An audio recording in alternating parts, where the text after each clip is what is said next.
Tabibni olib keling. Qo'lingni uchini tekkizsang shunaqa yozaman, tatay tashlamasdan yozaman. Tushundilaringmi? Voy biling, qirol BYD. Shuni to'g'ri chaqirsanglar ham bo'ladi-ku. Bemor. Iya? Voy biling, Malikali 9. Agar Malikani davolasang, o'zimga kuyov qilaman. Yo'q-e? Va Seulga hokim qilaman. Roziman.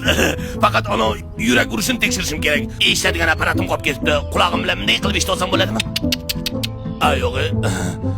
Kechirasiz. Siz o'zbekchani qaydan bilasiz? Men ham Anjandanman aka.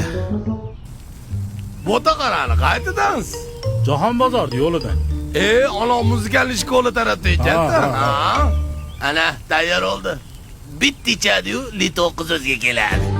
Otajon, qizim, tuzaldingmi?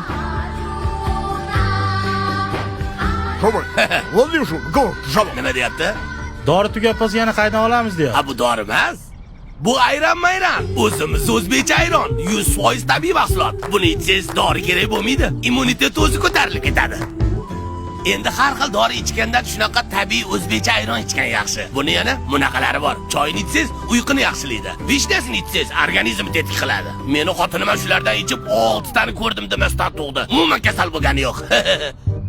Ota, uning xotini va 6 ta farzandi bor ekan. Ne'matullo? O'labi.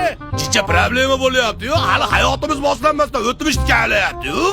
Ayron-mayron 100% tabiiy mahsulot. Ichib ko'ring va foydasini sezing.